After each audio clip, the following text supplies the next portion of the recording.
Hey guys, welcome to the BMW XM here.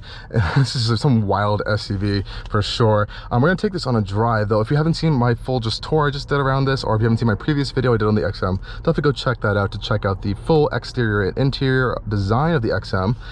But of course you can see that crazy looking roof over there, these really strongly bolstered seats as well. Some nice support there. This one has the M-Pillow option, so that's kind of cool. Nonetheless, I'm going to take you on a quick tour on the exterior for a hot second, and then we're going to go take this thing on a big drive because this thing's a monster. We have it here in Dravik Gray Metallic with the Shadowline package. Looks epic. Of course, we have the illuminated grille over here, the XM badge,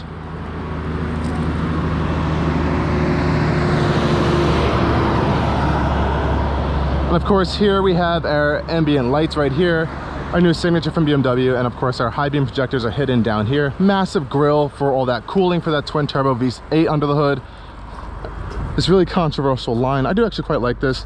And of course we have the laser etched BMW badges into the top glass, those crazy taillights and stacked exhaust. This thing's a beast and a wild thing to look at for sure, but I think the real highlight is when we're going to take this on a drive right now. So let's go do that, and I'll show you guys this fun experience in the XM.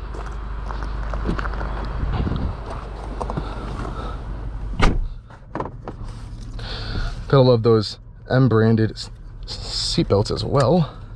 Okay guys, we are inside the BMW XM, and let's take this thing on a drive. Now, if you are not somehow familiar with the XM's powertrain at this point, I think everyone knows it.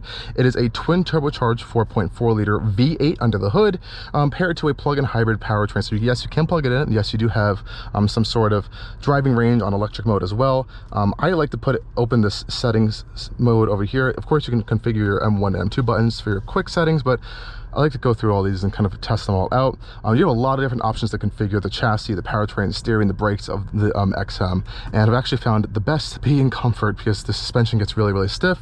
You can also adjust your shift settings right here as well.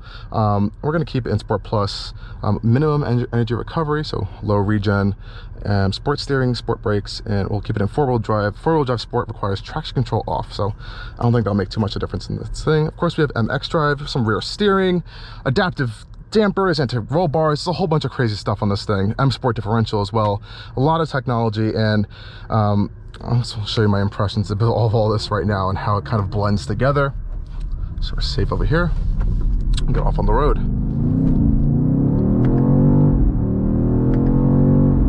And as you can see, it's a freaking beast to drive around. Now, so we're in the calmest transmission setting right now. If I bump it up to 3, it does get really harsh, and the shifts do get pretty aggressive actually. Now, how is it to drive? Now, the XM is like a 6,000+ pound vehicle, so it is a heavy big thing. Thankfully, the brakes work very well. That's one good thing with M cars, but nonetheless, it is still a heavy thing. You do feel that weight even going around corners. Now, BMW's added a lot of technology to this thing to kind of manage that weight.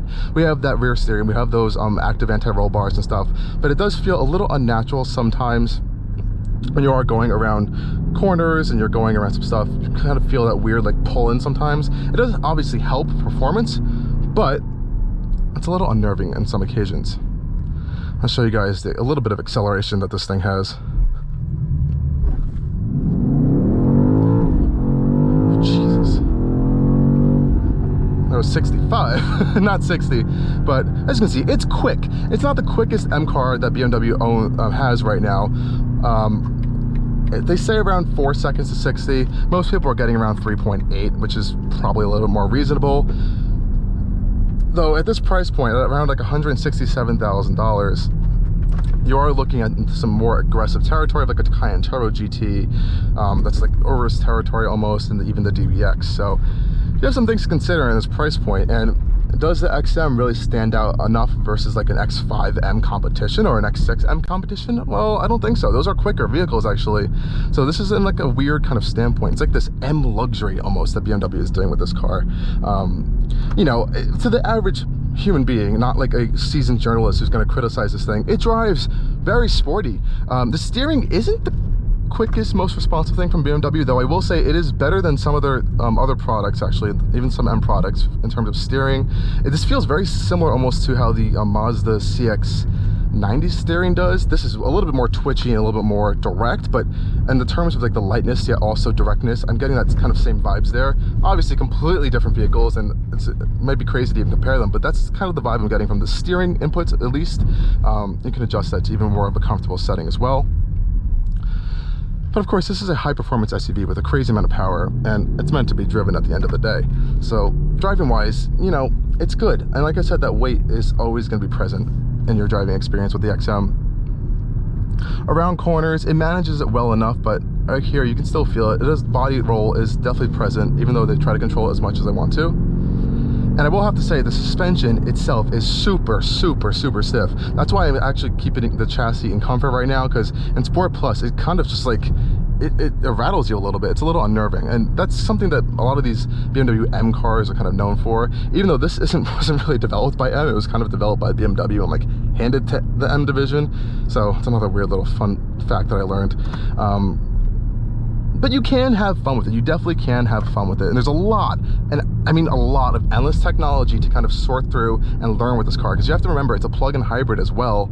So you can go through like these charge hold settings. You can have it in EV mode as well. You can do all these crazy different things to kind of like tune it to your liking. And of course, there's the endless settings and configurations you can do for all the chassis, the powertrain, the brakes, and all that stuff as well. So it may take some time to kind of get used to the XM and how it tailors to you, but oh wow, it does pull through corners though. And the shifts are okay, they're fast enough. And I have to say, if you keep it in a more aggressive shift setting, it is a little too harsh. So I'm gonna put it into setting level 3.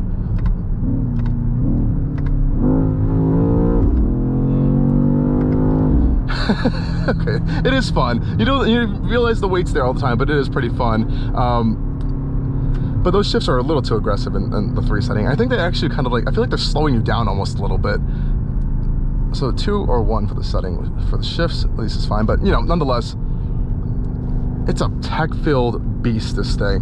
I'm gonna try it in EV mode in a little bit if we have enough charge. It's been driven around all day, so it may not have enough charge to be in pure EV mode, but I believe you can go up to like 80 miles an hour in that one. There's a decent amount of range too for this big heavy chunk of thing. And you know, this thing, you want to get looks on the road, this is the car for you. You're gonna get some crazy looks on the road for the XM because it just looks like a monster. Jetta, slow down over here. I do love these shift paddles though, by the way. When you are driving the XM, they do feel very nice. The shift, the nice tactility to them as well, which I really find fantastic. I love all BMW's quick access controls, kind of like those preset configurations as well. All the M cars have that. It's one of my favorite little features there. So, you know, you're getting most of that stuff in here, but I do find it weird that, you know, they came out with this new vehicle and they have the new 7 Series, right? And that has that nice new steering wheel, a lot more new tech. And I'm surprised that it just didn't put that in this one either. I think that would have been made this a little bit more justifiable for that $167,000 price tag. But, you know, nonetheless, this is what you're going to be getting if you do try to get into one of these. And the big news, I think the real most important news for this car is that this powertrain will be going into the upcoming M5. So this new plug-in, this is the first car getting the new S powertrain from the M division, and it's going to be coming into the M5 next. So we're going to be seeing this powertrain a lot more, and I'm really hoping that BMW is going to be refining it a little bit more before it makes it into those other vehicles, because I think it needs a little bit more work. And I don't mean the engine particularly, but I do mean the gearbox and how that plug-in hybrid setup kind of controls itself, because it's a little clunky sometimes, especially with shifts and that stuff. And you know, at the end of the day, you still have all of your tech features laid in throughout this interior as well. You have like your radar cruise control, your adaptive radar settings, all that stuff, and it's fine, it works. And unfortunately though, with iDrive 8, you do have to dig through the menu to access a lot of these settings, and I think it's a little dangerous to do while you're driving actually, because they kind of removed a lot of the hard buttons, so you have to like look over, go through all that stuff to adjust some certain settings, including the climate controls, which is a little unnerving, and a lot of people complain about how cluttered and clunky the screen is over here, because oh boy, there is actually a lot of stuff going on there. Thankfully there's iDrive 8.5, which is like an updated version of this iDrive 8 coming out, that's supposed to be addressing a lot of these weird quirks. But nonetheless, you know, that's what you're going to be getting in the new XM. And as you can see, I put it into Sport Plus for the suspension, and if you're not noticing more bumps and a chunky ride, that's what's happening right now. It just gets a little too stiff for me, and I don't think it's really benefiting the vehicle either. It feels too bouncy, too stiff. I think the comfort suspension is really the sweet spot for the XM, and even that's stiff. Oh geez, yeah, right back to comfort for me. Thank you. I don't want to sound like a grandpa, but I love performance vehicles, but it's just things a little interesting to drive is my final word for those impressions. I will say braking performance, I did mention earlier, is really good.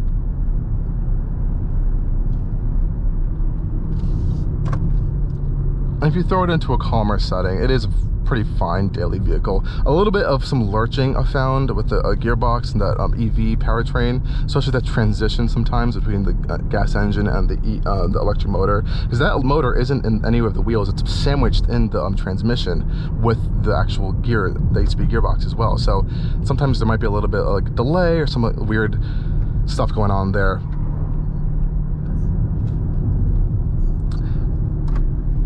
So in that aspect, I like to have my own definition of the XM, and I'm going to take this out of using the X instead of as BMW's SUV signifier, as meaning experimental. This is an experimental vehicle, I think, for BMW in an endless amount of ways, but primarily I think for this powertrain, and so they want to make sure they're going to have this thing refined and ready to go for the upcoming M5 and probably a few other vehicles that are going to be able to use this powertrain down the road. I think that's the real aspect of this car that they're kind of like tuning out, working out bugs. So I almost want to say that this is going to be like a beta type vehicle for their future products coming out with the powertrain technology features. So if you want to hop into that, I'll leave that up to you, but it's definitely a unique specimen in the SUV space. Nonetheless, thank you guys for joining me on this POV drive of the BMW XN, and stay tuned for a lot more content coming soon from All Car News. Cheers.